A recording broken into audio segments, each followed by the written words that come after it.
Hi everyone, and welcome to today's System Administrator webinar, where we will be covering a review of program options within WeEstimate. My name is Brandon Vieira, and leading the way today will be Stephen Nasty. After this webinar, you'll be able to utilize specific areas of program options to benefit your users, utilize the Appearance tab to customize aspects of your system, and understand how program options impacts overall system configuration. As always, we want you to get the most out of your time today, so if you have questions at any time throughout the webinar, don't be shy. Even if it's because we've gone too fast and you want to see or hear something again, just let us know in the chat. We've got a lot to get through, so let's get started. Awesome. Well, thank you, Brandon, and hello, everybody. Welcome to today's webinar. So as Brandon had mentioned, a lot of our kind of topics today are going to be revolving around program options. So I'm going to go ahead and share my screen here. And let's go ahead and get this going. Sorry, too many screens. Okay, so as always, this is on our latest version. This is on 6.10. And this is a demo environment. So, you might see things that are, kind of very test-like, demo-like, things like that. So always like to give that disclaimer before we go ahead and start going here. So program options is really going to be kind of the key in the kind of the center of today's discussion. And what today's really going to be is today's going to be kind of flipping around a lot of the key options to pay attention to as an admin, as well as kind of getting you familiar with the interface. So to kind of start, I just wanted to go ahead and go down this list and get you familiar with a lot of these options here. So program options, just as a reminder, tools, program options, this is little orange gear. And within program options, there is a ton of interfaces on the left-hand side. So we're not going to go through all of these, but we're going to go through kind of the key ones that are important to know. With the first one here, environment, this is really a set it and forget it type of thing. But just in case you're working with support and they're having some issues or you're having some issues connecting to the software, this is really where all your database information is going to be held. So a lot of the times this is more for the IT folks at your company, but you're able to take a look at your database server, where your database is located, so your database name, and then a sort of username and password. The password is always encrypted, so it's blank right here. This way you can't copy and paste it or see it. It's more really of a security parameter. Reports and paths, these are kind of where all of your reporting and documents go. If you are ever generating a proposal or a contract or anything along those lines, and you're seeing a message that says like, we can't find the path or something along those lines, check to see in reports if this path is available to you. If you were to take this, right click copy, go to your file explorer, right click paste. Can you hit it? If you can, then that means it's not network related and it could be something, something with either like the equal package name or something along those lines. What's nice about this is WeSuite does store every single document you generate on this share path. So here we have a ton of our job numbers here, broken out by the job number and the job name and all that good stuff, as well as the date modified. So if you were to click on any of these guys here, this will open up the PDF for you as your job. So WeSuite will always have a backup. And this is an older one, as you can tell by our older branding here from 2018. But we have all of these created as a backup. So a nice little trick for you, just if you ever are trying to find a PDF quickly to locate it, it's always here in your reports tab. And also supporting documents. If you utilize the supporting documents feature, supporting documents has its own default location as well. So if you're attaching PDFs or Word docs or anything along those lines to your supporting documents folder, they'll be listed out here. And it will follow the exact same way. Job number, you expand the job number, you can see the information that you attached. A lot of it is set it and forget it, but just in case anything were to pop up from your end, this is a great place to start. The accounting interface, we won't really get too much into this because this could be its own webinar, but the accounting interface is where we store your accounting information. So if you have any sort of accounting integration, whether it's Sedona, QuickBooks, Field Hub, HubSpot, any of those guys, you're able to check this information here. All of this information we pull from your accounting integrator, and we plug it into this interface here. Without going too much into the details, because like I said, this could be its own webinar. In the accounting interface, this is where we control all of your options. So if you take a look at this very briefly here, you can see things like, how do we search for parts? What do we display for parts? A search threshold, any sort of default labor mappings, things like that. So this interface has all of your default options, how WeSuite reads from your accounting system. And then lastly, here we have a mappings field where we're able to correctly map WeSuite to accounting. So we have things like labor items, job types, and then other general items like parts, RBAR, charge items, things like that. Okay. So really one of the main ones I want to focus on today is appearances. So appearances is one of the more hidden gems, I would like to say, within the software. Appearances has a couple different folders here, a couple different tabs just to pay attention to. The first one is item lists. So if you ever heard the term data lists thrown around, I know I've said it a bunch in the past, but data lists are kind of drop downs that we have to offer within WeEstimate. They give you the ability to kind of select different options. So, for instance, your system will have at a baseline different data lists that are just created for you on behalf of you. And then we have ones that you can create at any given point. These data lists can appear on job creation within the job itself, and then also at any point in the job kind of life cycle. So we'll go ahead and just select one of these. This way you can see it. So we have here, we'll go with account manager since it's kind of the easiest one to see. We have a data list called account manager, and then we have different labels here.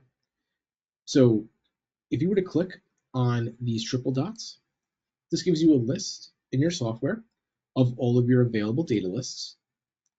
Anything in red is deactivated. And there's kind of a weird scheme here, and I apologize for the confusion. If you double click on the name, you can rename it. If you check it, that disables it. And if you click the red X, that deletes it. So it's a little bit of a confusing interface, but just pay attention to this little kind of header down here that kind of guides you through it. On the right-hand side, that tells you where it's available on. So it says, available on new project screen, the estimate forecast, or the estimate data list. So the new project screen will, when you are creating a brand new quote, you'll get a pop-up that will say, the data list and the options you can select. And the estimate forecast, if you utilize forecasting within the software, whether you're using standard or weighted, it'll appear there. Then lastly, you have the estimate data list, which will appear in its own respective tab in the actual estimate itself. So we'll go ahead and just create a brand new data list so you can see that process. So if we click on the green plus, we give the data list name. In here, we can just say customer satisfaction. You can mark it as required or not. So one of the things a lot of our team members will do is when they're creating a data list, this is great if you want to have required information from the user, from the salesperson, and basically say you cannot move forward with this quote until you select this information. So we have different clients of ours use these for a variety of ways, but generally speaking, it's a nice way to basically force the sales rep to say, I need to fill out this information before I can win, before I can create things like that. So we'll mark this as required, and we'll click on Add. We'll find the name here, and it's broken out alphabetically. And on the right-hand side, we have the ability to add the label. We'll just type in happy, the green plus. What you could do with this is the item label is kind of like a colon, so to speak. So if you want to say happy, they love the software, happy, they're very, they enjoy the pricing, whatever it may be, you can type in a custom value here, or we can save a click and just click on the fill with the same value. And we'll click on add. Let's add a couple of these so you can have it, or you can kind of just see how it looks.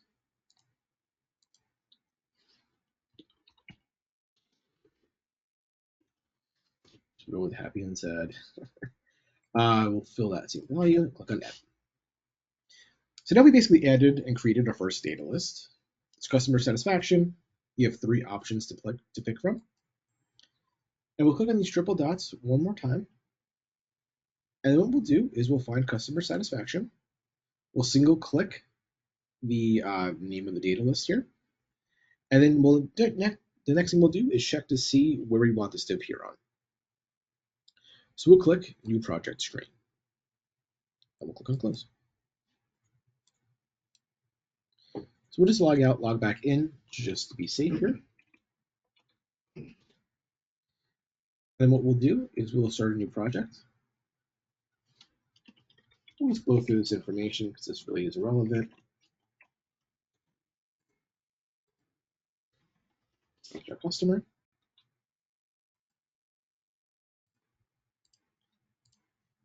And we'll click on Continue.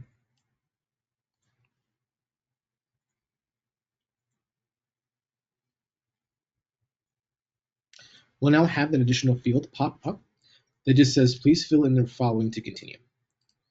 We'll have customer satisfaction. We have to fill out one of these options in order to move forward. Now we cannot select continue until one of these options is selected. So we'll just say happy. So we hope for all of our customers to be, and we'll click on continue. And that's kind of the gist of a data list. Data lists can be as in-depth or as simple as you want them to be. If you wanted to see what data lists look like within the actual quote itself, they're in this data lists tab. Now, as you can see here, we have a ton of different options. We have like the account manager, builder name, cable types, things like that. So this gives you the flexibility of data lists.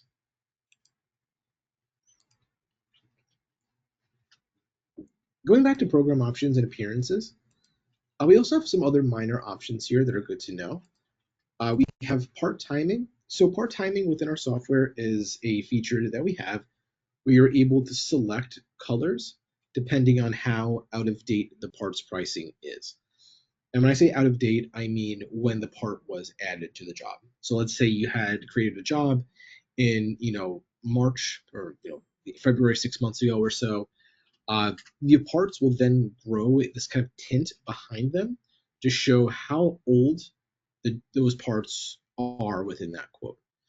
So what's nice about this is if you ever want to distinguish and determine, okay, a job was created on, this day, but this part was added, in this time frame, you can take advantage of selecting these colors. By default, it's kind of keeps like that green, yellow, and red colorization, which is pretty standard, but you're able to change these to different colors if you want to. Status setup, something that not a lot of people know, is these are all of our statuses within our software. You're able to change these or reorder these in any way that you want. So anything that's on the right-hand side, you're able to make changes. So any of these statuses here, you can double click to change the status. You can drag it around if you want to drag it around. And you can also check to hide. So any of these 5 that have the checkbox next to them, you can hide them at any given point. So if you want to hide engineering, void or whatever it may be, we can. So it's a nice little feature if you ever want to kind of customize your software to be your own thing. Default folders.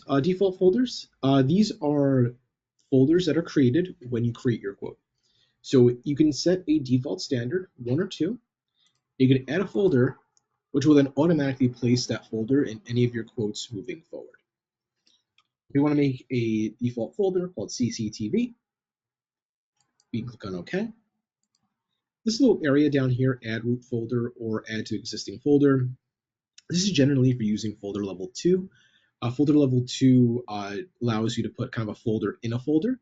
So that gives you that ability if you're using a second level.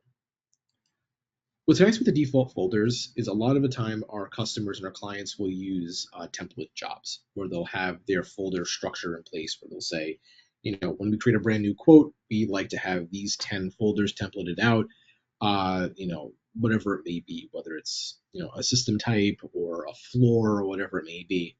With default folders, you can create these folders automatically. You can then map them accordingly.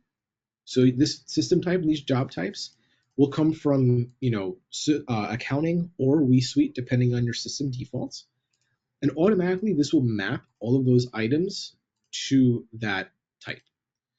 So this is a nice little trick to have if you are importing into an accounting system and you're having issues where parts or items aren't getting mapped properly or folders aren't getting mapped properly.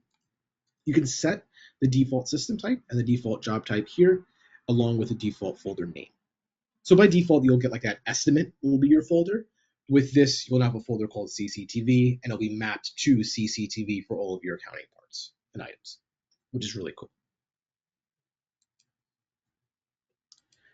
Beyond that, the only thing I wanted to show here, estimate options. So estimate options kind of go hand in hand with program option with data lists. Excuse me. Estimate options are really more checklists. So if you are utilizing the data list features, but you're like, I really wish that this is more like a checklist feature instead of a drop down, you can create these estimate options and have it so that the sales rep can go into them and then check them off as they're going through them. And it would appear just like this, and there's an estimate option tab within the job. Unfortunately, kind of the caveat to this is you're not able to make these required. Okay. So that's kind of the data lists portion of this. That's really the appearances tab. There are more in here, but a lot of them are really granular, and I would say truly to kind of focus on those guys for right now. Any sort of questions that you have for me before I continue on?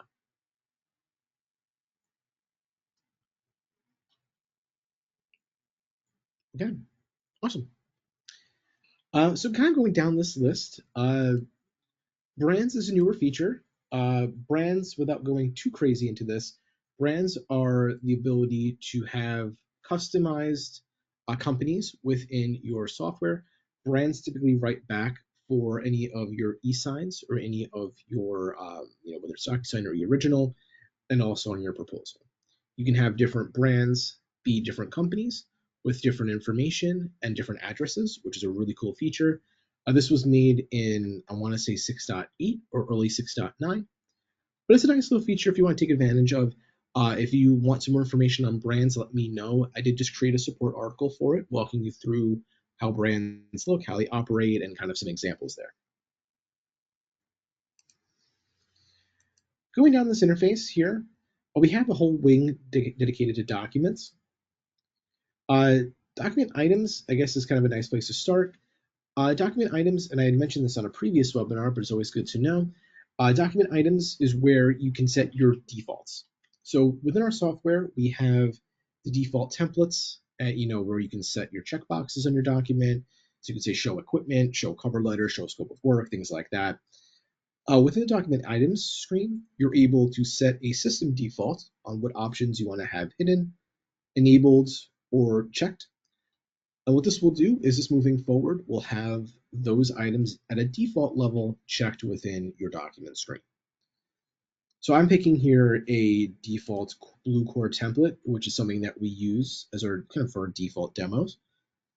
These are all the options you can see on the very top. So you can see things here like, display and, sort by and things like that. On the bottom portion here, you have your default value. A default value is checked. That just means that it's turned on. So think of that as checkbox on. Hidden hides the checkbox. So what a lot of people will do is they'll say, we'll have show equipment be turned on, but we'll hide the checkbox so users can't, uncheck it by mistake. And then enabled turns it on or off. So a lot of times people won't touch enabled, but they'll hide certain checkboxes they don't want.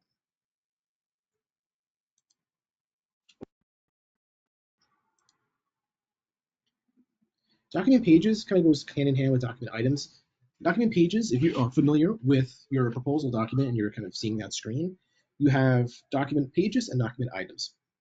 The pages are generally your customizable pages and sometimes static, depending on what they are, like cover page, cover letter, generally your customized sheets, your table of contents, key associates, things like that would be static. In this screen, you're able to do the exact same thing. You can disable them, You can check them off or you can hide them. And again, most people won't disable these. If they want to hide them, they'll just hide them.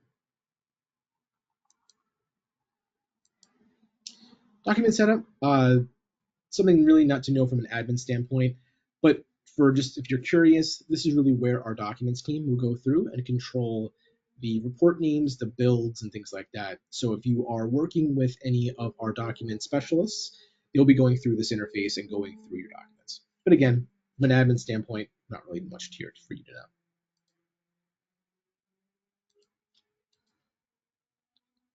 Scroll down. E-signature interface, really quickly here. If you ever want to know what system you have and you're not really sure, if you click on the signature system type right here, click on this drop down, this will tell you what you're defaulted to.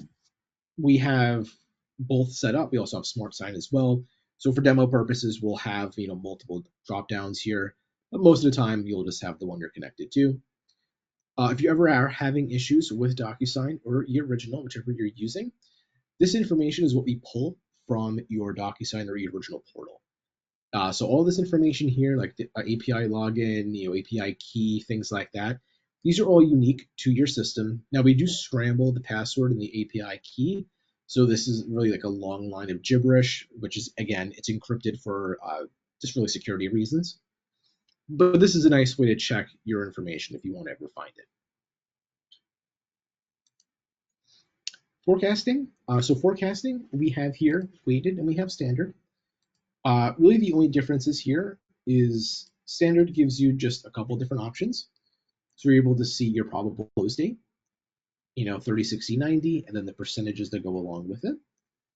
A default probable close date, so it's defaulted to 30 days ahead.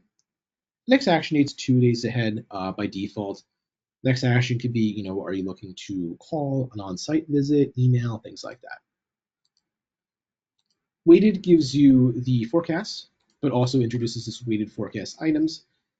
This is kind of in lieu of a pipeline, or basically is a pipeline, so to speak, where you're able to select your descriptions and customize your percentages. So these are all customizable. You can click and change any of these options. You can also remove them. So if you don't want to have something every 15 or 10%, you just want to have 4 for every 25%, you can. Fully customizable.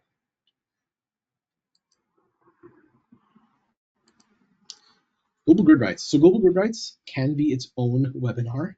But the really important thing to know here is that global grid rights are the system-wide version of your system configuration. So you have system configuration, which is your your grid rights. Grid rights are per user, and your global grid rights are for the software. So they're global. They're for every single person in your software. So this really depends on how you want to kind of handle your software and your team. Your global grid rights is an exact mirror of your grid rights for the user. This just affects everybody. So things like this that you can see here, we have equipment, we have labor, charge items, RMR, RCM and lease if you utilize that module, test and inspect and wire, again, also are all modules. What's cool about this is this will tell you the field name that you have. The field name, I would say ignore this for right now because this is kind of the technical name that's in the database. So you wouldn't really need to know that. The caption is what this row means. So field name and basically in your database translates to this within your software. Things like, and there, a lot of times they are similar, like taxable is just taxable with a question mark. These control visibility, whether they can allow to edit, the caption name, which you can fully change as well. Format. So sometimes if from working in support, I've seen, I generate my proposal, and for whatever reason, the dollar amounts aren't coming over as dollar amounts, are coming over in a weird format. When it goes to support, they take a look at this format right here. They say, is there a dollar sign? Is like the number sign, kind of broken out properly with the comma. But again, I think this is actually a webinar that is coming up, so I'm not going to go too much into detail here. But this is in kind of just in detail what this is. So it's just strictly all of the options within your job broken out to be visible and editable for the entire software, basically everybody in your system. And the same goes for like labor and things like that. The general gist of it's the same, just the field names may change. Labor categories. So labor categories are controlled in two areas. You have your labor categories here within your system. This is where you can go to add a new labor category. So if you want to add a new labor category, you can click on this button right here. You go ahead and type the description of your new labor category. And this description will be this right here. And you're able to show on the hours grid, which basically just means it's turned on, it's enabled. Calculated would basically mean, is this a calculated category? So we click on calculated here. So I'm lagging a little bit.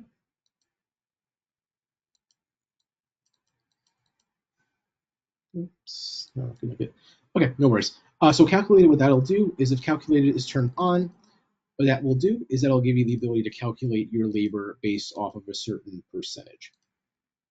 So you're basically able to see, you know, I am calculating this on a percentage of total material cost, total material sell, a particular labor category. So I can just say, you know, I want this past activation labor to be 10% total material cost. If this isn't selected, the calculator is not turned on. It's just a flat rate value. The flat rate value is controlled within regions and offices in this category right here. So program options to make the category, system configuration to control the pricing. And system configuration regions and offices.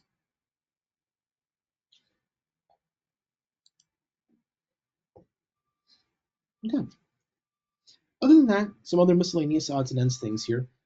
We have a category called markups. Markups have the ability to control your GPM. So you can have either GPM controls sale price, or you can have sale price controls GPM. This just calculates, you know, how you want to just determine your information or how it's calculated. So GPM controls the sell price. So this will allow you to change your GPM, which is what I would say most of our users have. You would affect your GPM, change it from 30 to 25, and that corresponds to the sale price. Sale price controls the GPM is the inverse of that logic. The GPM is generally locked, and you're able to say, I want to change the sell price to, you know, $3,500 up from $3,000, and it'll change the GPM accordingly.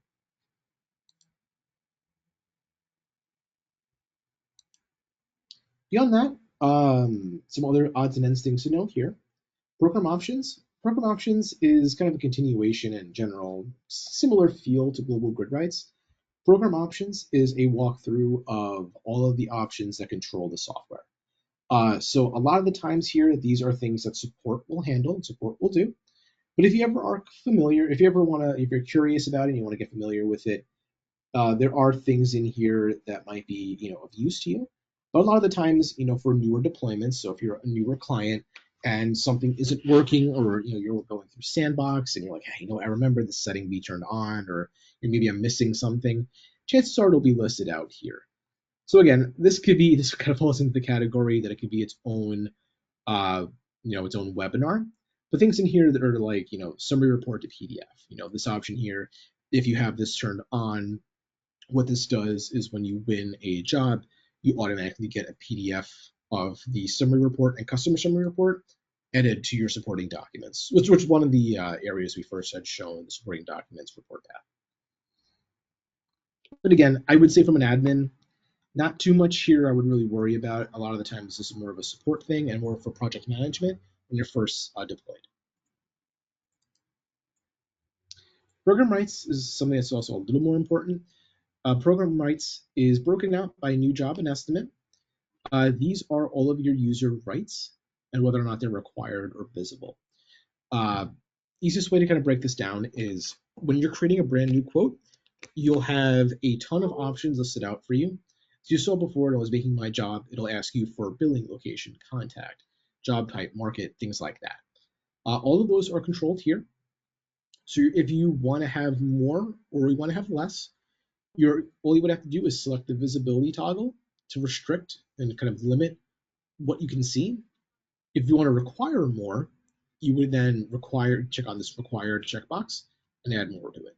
So again, there's things here like type of sale, system type, site location, project bin, office market, things like that. These are all when you're making a brand new job. Same kind of concept here. We also have like about 7 or 8 categories for the estimate. So in the estimate screen, you have your estimate type, your job type, next action date, your PO, system type, work order, zip code, things like that. Again, same logic. If you want to make these visible or you want to hide them, you can. And again, from an admin standpoint, this is really there for you just to control, what information you want to make sure that your users get submitted in. So a lot of the times, 9 times out of 10, people will not make these bottom half required, but they'll just make them visible. But from a business standpoint, if there's ever anything here that you want to have required, like job type, I can see that being a big thing, system type, things like that. All you would have to do is just toggle on this required, and then the next job that's created, this will then kick in. It's not retroactive.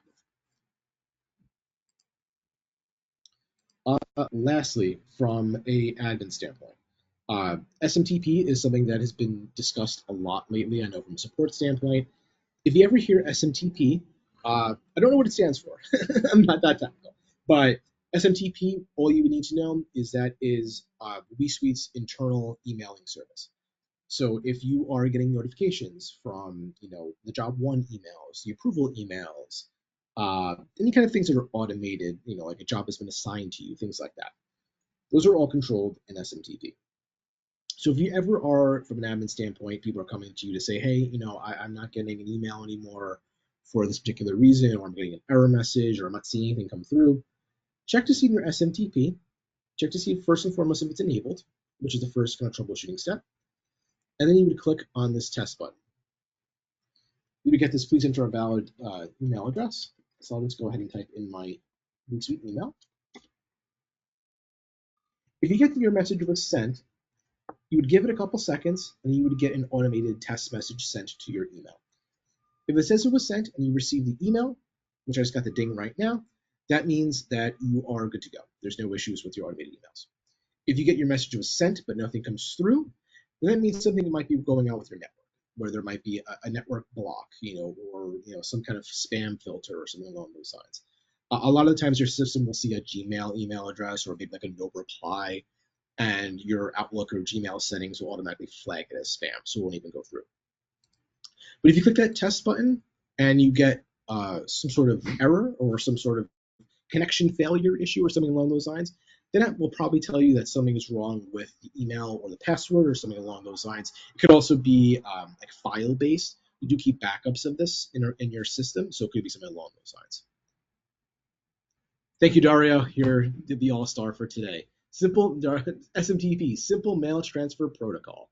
Or as I call it, the WeSuite email thingy. So it is there for you if you want to take advantage of it from an admin standpoint. It's nice if people come to you just to know where this is. Again, support will always take care of this for you, but it's good to know exactly where this interface is. And beyond that, guys, that was the last thing that I wanted to show. So that's program options. It's not necessarily the most glamorous or most fun topic to discuss here, but program options is really kind of the heart of the engine, so to speak, where a lot of WeSuite operates. So there's a lot more here to go into, and I think we are going to be talking about these as the months go on with different webinars covering different topics.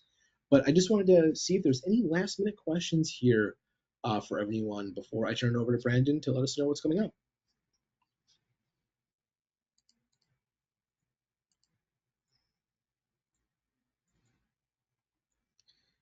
All right, Brandon, we're looking good. Do you want to let everybody know what's coming down the pipeline? Yeah, of course. Well, thank you everyone for joining us today, and hopefully you're comfortable with everything that was reviewed. If you need to refer to this webinar again, it'll be posted on our website by the same time tomorrow at wesuite.com/webinars, which is also under the training webinars tab under the education header. And next week's webinar is for sales users, so get your users signed up for that one. It'll be on August 20th, and it'll be a look into WeSuite's reporting and forecasting capabilities. Take care and have a great day, everyone. Take care, everybody. Have a good one.